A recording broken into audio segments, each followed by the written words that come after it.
Fitri dari Universitas Muhammadiyah Sumatera Utara, Prodi Pendidikan Agama Islam, Fakultas Agama Islam.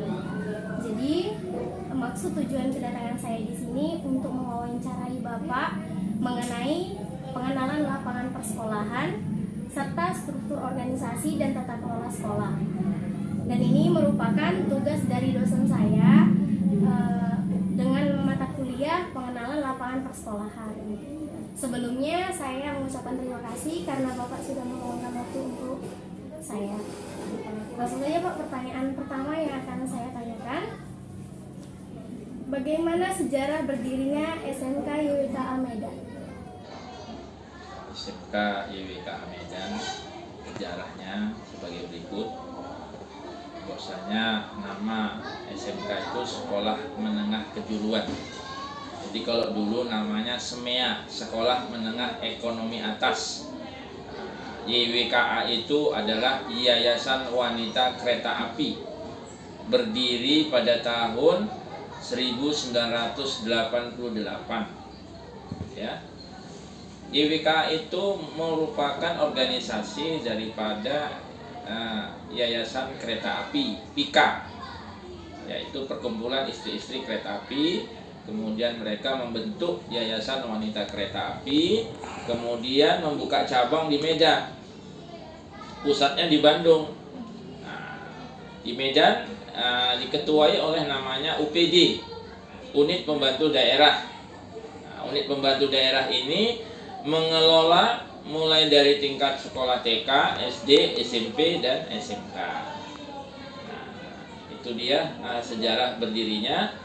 Dan akreditasi sekolah kita B. Nah, untuk akuntansi A, untuk prodi yang lain itu B.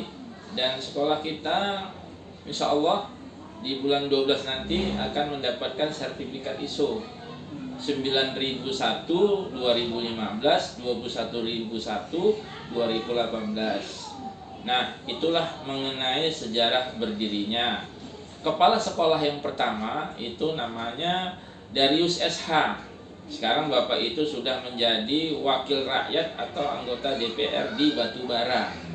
Kemudian kepala sekolah kedua namanya Mawardi Rasid, sarjana ekonomi dari perhubungan, orang kereta api juga, udah almarhum. Yang ketiga Dr. Andes Najib Shah, itu orang kereta api juga, masih hidup, udah pensiun. Kemudian yang keempat namanya Dr. Andes Suwito, itu guru sejarah, kemudian jadi kepala sekolah dan sudah almarhum, 1 tahun bergabung. Jadi Bapak di sini dilantik tahun 2002 hingga saat ini. Visi misi di sekolah ini apa ya? Visi sekolah kita itu rumah produksi bangun potensi unggul. Nah, itu rumah produksi, itu inputnya. Nah, apa prosesnya? Itu bangun. Apa outputnya? Unggul. Potensi unggul itulah namanya outputnya. Jadi kita di sini mempunyai visi dan misi, salah satunya menempatkan siswa itu untuk bekerja. Nah, kemudian mempunyai akhlak ataupun karakter yang baik. Nah, mereka kenapa dibilang baik? Karena pagi-pagi mereka itu jam 7 apel, jam 7.15 mereka ke masjid. Itu untuk sholat 2 rakaat tahiyatul masjid dan 2 rakaat sholat duha. Kemudian diberikan kultum, kuliah 7 menit. Nah, ini memperbaiki. Termasuk juga adanya kegiatan ekstrakurikuler seperti pramuka, seperti renang, seperti drum band yang baru-baru ini, alat drum bandnya baru masuk ya, dan kegiatan-kegiatan eskul lainnya seperti nyanyi, main musik. Nah, itu ya. Nah, itu yang ada di sini termasuk pramuka yang wajib harus diikuti. Lalu bagaimana cara Bapak melibatkan guru dan warga sekolah dalam mewujudkan visi dan misi di SMK YWKA ini? Nah, jadi kita di sini setiap guru itu masuk buat lamaran, kemudian kita testing. Itu ada 4 komponen guru yang harus tahu. Yang pertama, dia harus mempunyai kompetensi pedagogik. Nah, pedagogik ini ada 7 lagi yang harus mereka kuasai, termasuk mengetahui peserta didik dan seterusnya. Kemudian ada namanya kompetensi kepribadian. Kompetensi kepribadian ini ada 3 komponen. Kemudian kompetensi sosial ada 2 komponen. Kompetensi profesional ada 2. Jadi jumlahnya itu 14 kompetensi yang guru harus tahu. Nah, baru-baru ini untuk meningkatkan pembelajaran daring, kita melatih guru-guru kita pada hari Sabtu yang lalu, tepatnya tanggal 23, kita ada latihan PowerPoint yang menggunakan sistem animasi, yang enggak sistem yang biasa. Jadi ada suaranya, ada gambarnya animasi, kemudian ada suaranya, sehingga memancing peserta didik itu untuk tertarik belajar daring.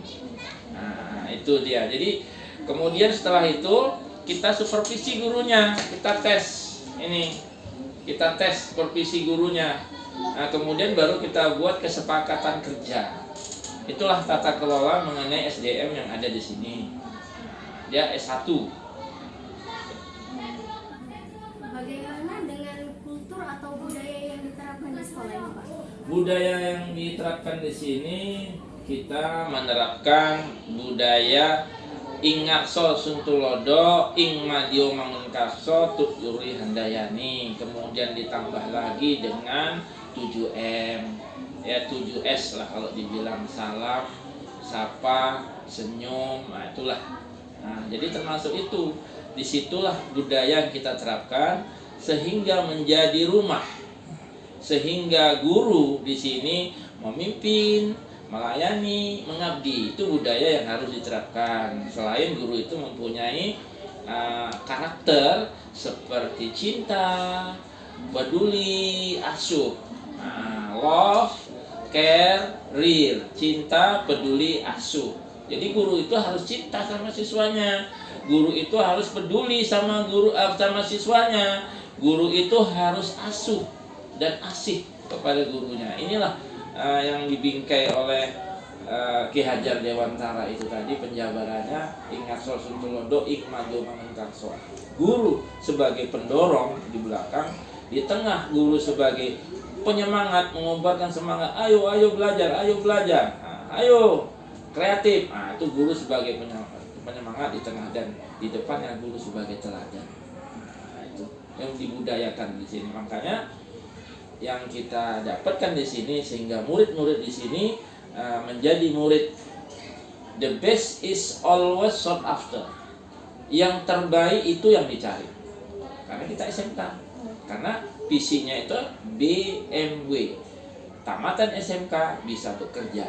Tamatkan SMK bisa M-nya itu melanjutkan ke perguruan tinggi. Tamatan SMK bisa berwirausaha. Ini yang diharapkan oleh Presiden kita Pak Jokowi.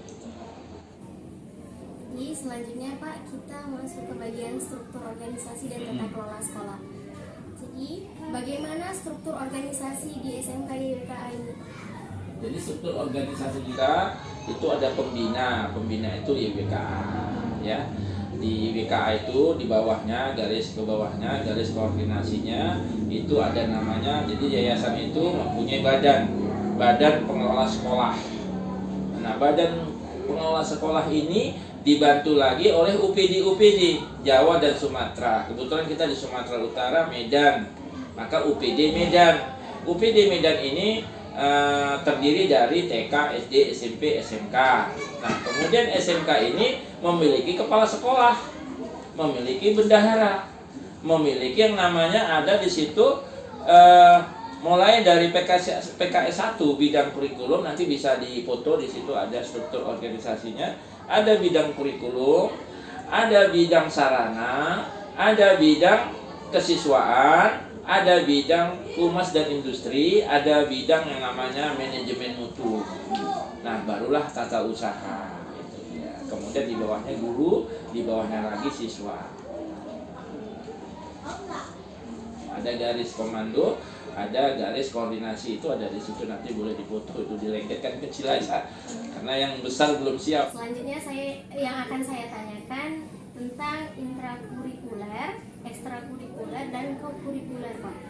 Jadi bagaimana pengembangan intrakurikuler yang dilakukan di sekolah ini, Pak?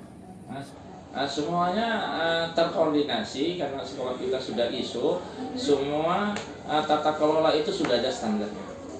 Dari mulai kegiatan, mulai kurikulum, ya dokumen 1 itu baru disahkan. Itu dokumen 1 itu harus disahkan. Disahkan oleh dinas provinsi, kemudian dijalankan pada tahun ajaran baru karena disitulah lengkap di situ. Sedangkan dokumen 2 itu mengenai RPP, silabus dan sebagainya. Itu jadi di situ ada semua. Jadi Pak, apa kegiatan ekstrakurikuler yang ada di sekolah ini? Kegiatan ekstrakurikuler di sekolah ini yang paling pokok adalah pramuka. Pramuka itu wajib karena pembentukan karakter, pembentukan. Jadi kecerdasan itu bukan hanya kecerdasan intelektual, kecerdasan itu juga ada kecerdasan spiritual, ada kecerdasan namanya emosional. Nah, jadi semua itu dirangkum di sini, itulah dipraktekkan. Kenapa pramuka itu wajib? Pramuka kita di sini gudegnya 11.135, 11.136. 1 untuk putri, 1 untuk putra.